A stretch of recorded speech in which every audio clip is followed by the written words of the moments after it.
Bonsoir à tous. Nous recevons ce soir dans l'entretien du jour Saïd Abbas Darhalani. Il est comorien, président d'un parti politique mourois, Mouvement pour la République, l'ouverture et l'unité de l'archipel des Comores. Saïd Abbas Darhalani, bonsoir.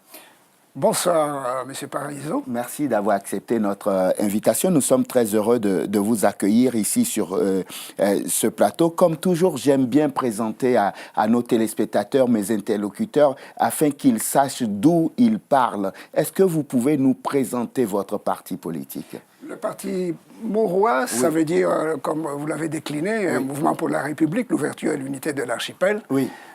A une signification également en comorien, et même en arabe. Parce qu'en fait, le mourois en arabe et en comorien veut dire dignité. Dignité. C'est la dignité. Oui. Et qu'en fait, nous avons constaté dans les crises qui secouent les Comores, la crise des valeurs. Oui.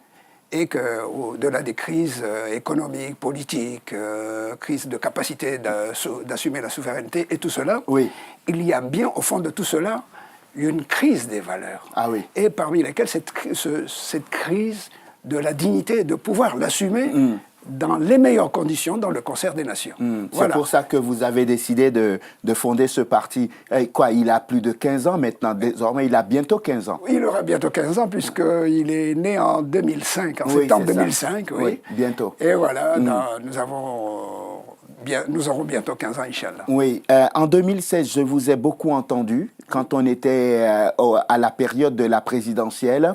Et juste après la présidentielle, vous avez disparu de la scène politique. Il y a bien eu la célébration des 11 ans de votre parti. Et puis après, vous avez complètement disparu.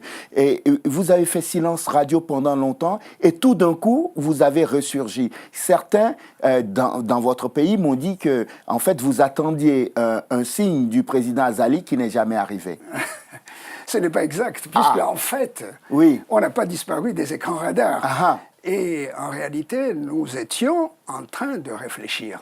Parce que vous le savez, hein, quand un jeune parti comme le nôtre a connu un échec électoral, et que nous avons quand même besoin de paix dans le pays. On n'est pas dans le genre où on avait un pouvoir confisqué, qu'on venait de nous le reprendre, et que mécaniquement, on vienne à faire une opposition de violence.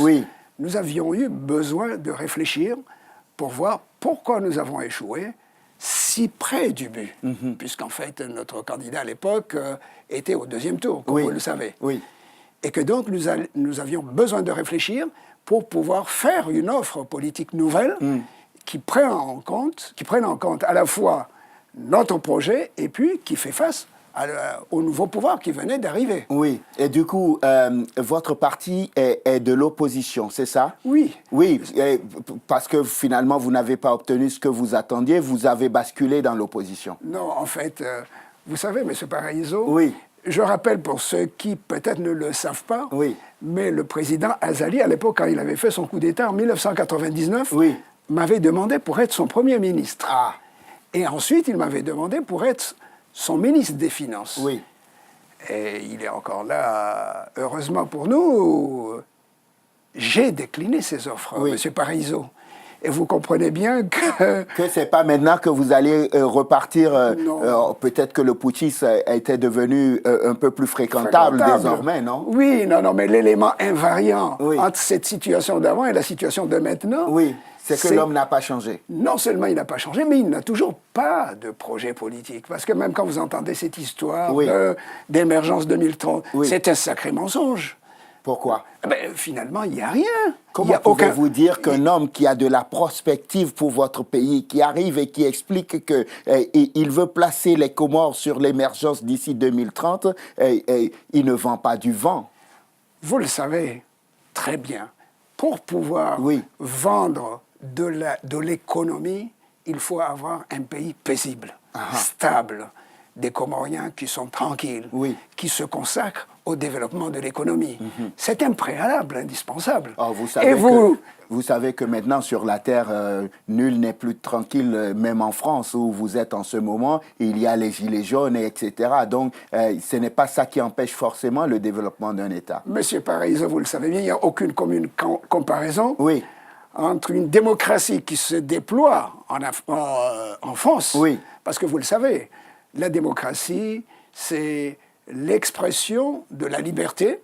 Hein, je ne vous apprends rien, puisque nous sommes en train de le pratiquer, alors qu'on ne peut pas le pratiquer aux Comores. Pourquoi vous êtes interdit de parler chez vous? Vous le savez, on avait même tenté de faire, au moment du référendum,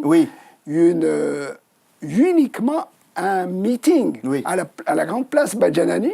J'étais là avec un certain nombre de partis du mouvement Amania Comore, y compris un homme de très grande qualité comme M. Mouzawar Abdallah. Nous avons été totalement empêchés de nous exprimer. Et même quand on était assis tranquillement sur la place, les forces publiques sont venues nous enlever. Donc, manu militari. Donc, j'allais dire, si vous entendez quelqu'un qui veut parler de l'économie sans un minimum de stabilité, parce que ce que j'étais en train de vous dire ici, là c'est une démocratie qui se déploie, qui s'exprime dans un cadre institutionnel fort qui tient la route.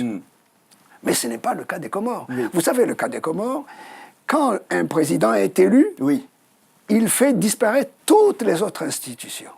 Jusqu'à y compris. C'est à chaque fois que cela se passe ou c'est parce que c'est juste quelque chose qui est inhérent à la gouvernance de M. Assoumani? À mon avis, la gouvernance d'Assoumani a accentué une situation qui est structurelle. Parce que finalement, nos institutions n'ont pas encore pris la force qu'il faut, ce que disait M. Barack Obama. Et là, je crois que le président Azali confond entre un homme fort et des institutions fortes. Les Comores ont besoin d'institutions fortes, mais ils ont besoin d'une gouvernance efficace et impartiale. C'est ça.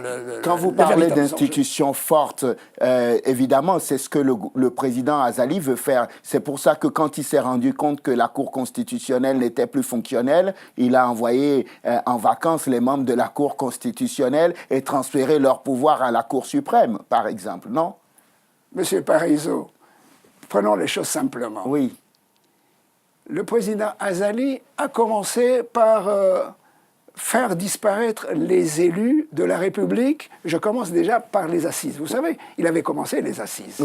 Les assises, c'était quoi? C'était une manipulation toute simple pour faire, pour déliter finalement les élus de la République, parce qu'il voyait qu'ils n'avaient pas de majorité ni au niveau des députés, ni au niveau des conseillers de l'île.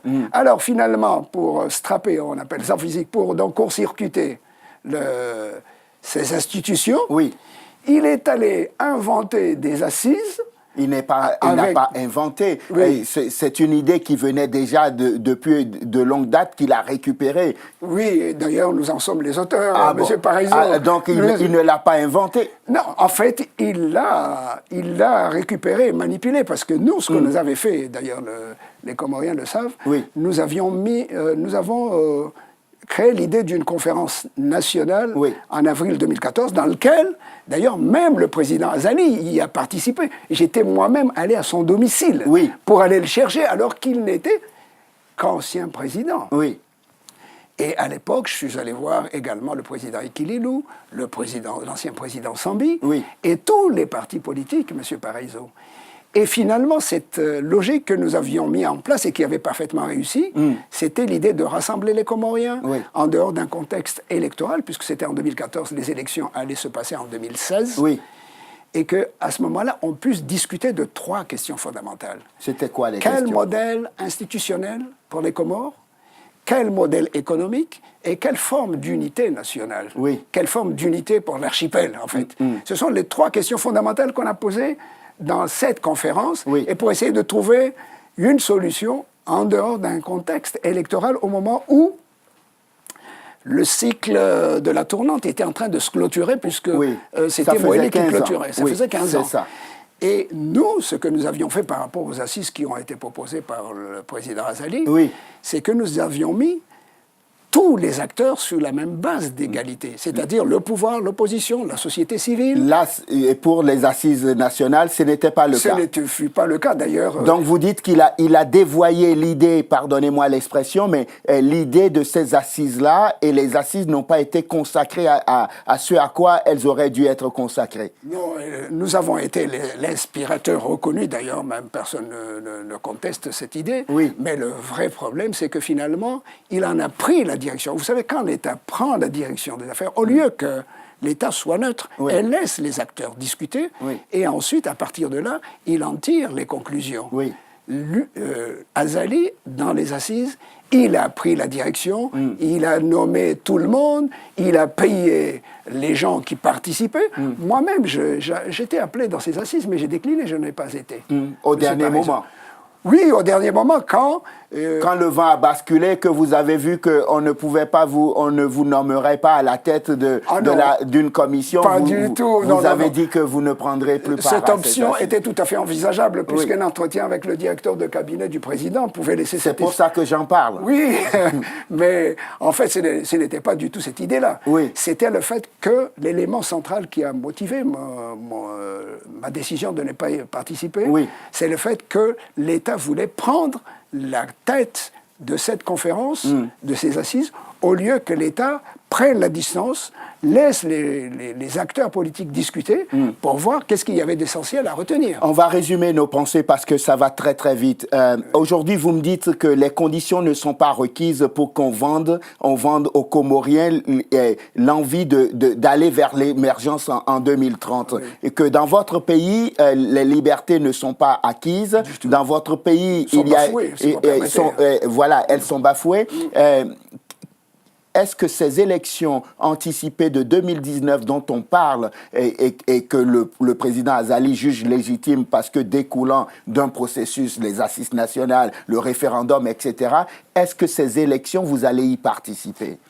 Monsieur Parizeau, oui. Je venais juste pour... je sais qu'on a un problème de temps, mais je vais dire simplement pour ceux qui nous écoutent. Oui. D'abord, je viens de montrer que les assises étaient truquées. Oui. Deuxièmement, le référendum a été une mascarade qui a précipité les commandes dans un chaos institutionnel où nous sommes aujourd'hui. Parce qu'en fait, dans la situation où nous sommes, on est à cheval entre une ancienne constitution, celle qui a gouverné le pays jusqu'à présent, et une nouvelle qui n'a pas été reconnue. Donc, dans la situation où nous vivons... Comment ça, elle n'a pas été reconnue? Elle n'a pas été reconnue parce qu'elle n'a pas été votée par les Comoriens, vous le savez. Il y a eu un référendum, on ne va pas refaire l'histoire 20 000 fois. Le président a dit que les Comoriens étaient d'accord, le référendum a donné le résultat qu'on connaît. On va vers une nouvelle république bientôt. Oui, non, mais je comprends, mais là, vous parlez des affirmations, moi je parle des faits. Et les faits ont été constatés au niveau de tout le monde, et de tout le pays, et de la communauté internationale, jusqu'à y compris l'Union africaine, l'Union européenne. Tout le monde a constaté, d'ailleurs magistralement récapitulé, synthétisé par un mot de Bruno, un journaliste de RFI, qui a dit que les bureaux étaient vides et les urnes étaient pleines. En fait, la situation, c'est que ce référendum a été une mascarade. Et que finalement... La présidentielle anticipée sera aussi une mascarade. Donc j'ajoute, quelle élection au niveau de quelle institution? Parce qu'en fait, une ancienne qui ne reconnaît pas et une nouvelle qui n'a pas été reconnue, donc on est dans une situation, soit on est dans le vide, soit alors on a quelque chose de bien plus exotique, où on a deux constitutions. À ce moment-là, on boite des deux pieds. On a deux constitutions qui boitent. Donc, cette présidentielle anticipée de 2019 qu'évoque le président, vous ne la voyez pas d'un bon œil? La conclusion, pour moi, elle est la suivante. C'est que nous sommes au cœur d'une crise profonde des Comores. Et cette crise peut créer des convulsions violentes dans le pays. Et donc, pour nous, la seule situation... c'est d'aller... Cette crise va déboucher vers des élections d'une manière ou d'une autre. Et que donc, dans le cadre d'une élection qui débouchera, qui va faire déboucher la crise, nous serons... Enfin, l'opposition désignera... un candidat. Un candidat, je l'espère beaucoup, oui. Et vous espérez aussi que renverser le président pour pouvoir remettre l'ancienne constitution à sa place? Non, à mon avis, la situation qui va être, c'est que nous allons devoir développer une troisième constitution. Vous savez, quand... C'est incroyable ce à quoi vous jouez dans votre pays. Oui, non, mais ce n'est pas nous qui jouons. Il y a ceux qui ont le pouvoir qui s'amusent avec ce genre de situation. Mais dans la situation où nous sommes à cheval entre deux constitutions, vous comprenez bien qu'on ne pourra pas aller dans une ancienne constitution ou une nouvelle qui a été acceptée. Les Comores vont devoir... réinventer une troisième voie. Voilà, une troisième voie, exact. On va conclure cet entretien, mais j'avais voulu vous entendre sur deux choses rapidement. La première, c'est, vous avez tous vu, j'imagine aux Comores, la dernière visite ici en France du président Azali, et cette forme de complicité avec le président français. Est-ce que c'est quelque chose qui vous inquiète?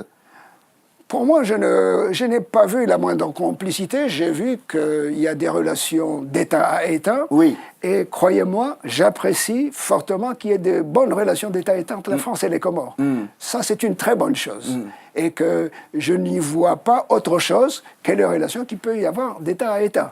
Maintenant, le problème que je peux dire, c'est que le président Azali n'a donné aucun contenu de ce qui a été dit, ni avant, ni après. Et moi, dans la gouvernance démocratique que je propose, c'est que dans ce genre de situation, on consulte l'opposition ou un certain nombre les partis politiques. Quand on va engager des discussions d'État-État avec lesquelles on a des conflits, des contentieux, si vous voulez. De quelle discussion pensez-vous? Vous avez un arrière-plan Mayotte, c'est ça? Il y a d'abord le développement économique de l'archipel. Il y a la communauté comorienne qui vit et qui est fort nombreuse aux Comores. En France, je voulais dire. Et enfin, il y a aussi également la question de Mayotte. Ça fait des questions d'intérêt commun. La question de Mayotte, ce sera d'ailleurs ma dernière question. Est-ce que cela vous inquiète, vous, dont le parti dit être un parti d'ouverture et d'unité de l'archipel? Mayotte, vous pouvez dire au revoir à Mayotte et ne plus en parler, n'est-ce pas? Non, on ne peut pas ne pas en parler. On peut dire que la gouvernance des trois îles éloigne la question de Mayotte. Peut-être, certainement, c'est ça ce que vous vouliez dire. Mais moi, et notre parti, nous proposons un modèle, d'ailleurs dans notre réflexion sur une autre voie sur la question des Comores. D'abord, on considère que la question de Mayotte doit être abordée par le développement économique. Nous devons développer l'économie pour mettre la politique à sa place. Et je n'invente rien, M. Paraiso. Vous avez vu l'Allemagne. L'Allemagne, qu'est-ce qu'elle a fait? Elle n'a pas fait autre chose que développer l'Allemagne quand nous étions l'Allemagne fédérale et celle de l'Est et celle de l'Ouest. Vous savez ce qui a mis à la place l'unification de l'Allemagne? Ça a été l'économie. C'est l'économie qui a mis la politique à sa place. Et moi et notre parti considérons que cette démarche est la meilleure. Et c'est pour cela que nous proposons un modèle fédéral asymétrique, c'est-à-dire dans lequel il y aurait une fédération des trois îles, parce que nous, on est pour une fédération, alors qu'Azali est pour une centralisation, un État unitaire, et une fédération des trois îles en confédération économique avec la quatrième. Nous considérons que l'économie, la politique établit des frontières, alors que l'économie détruit les frontières. Et je pense que c'est cette approche-là qui nous permettrait de trouver la solution. Je me posais la question de savoir, d'ici la présidentielle anticipée, qu'est-ce qu'on a le plus à craindre pour votre pays? Ce qu'on a le plus à craindre, c'est la violence. Vous savez, dans un pays comme le nôtre, où il y a un président qui n'écoute ni son peuple, ni sa population, ni la communauté des nations. Et vous savez le dernier mot qu'il a fait dans son discours. Il a fait un discours en comorien public, et il a dit les chiens aboient, la caravane passe. C'est très grave. Vous voyez comment, jusqu'où les choses peuvent aller. Et que donc, dans cette situation, ça veut dire qu'il y a des affrontements qui vont continuer. Et c'est pour cela que nous appelons la communauté internationale à se pencher sérieusement sur le cas des Comores pour éviter des violences dans notre pays. Saïd Abbas Darhalani, Merci infiniment. Président du parti politique Le Mouvement pour la République, l'ouverture et l'unité de l'archipel des Comores. Merci d'être venu dans l'entretien du jour. Merci à vous de nous avoir suivis. Je vous souhaite de passer une excellente suite de programmes, évidemment, sur Télésud. On se retrouve demain pour un nouveau numéro de l'entretien du jour. D'ici là, portez-vous bien. À demain.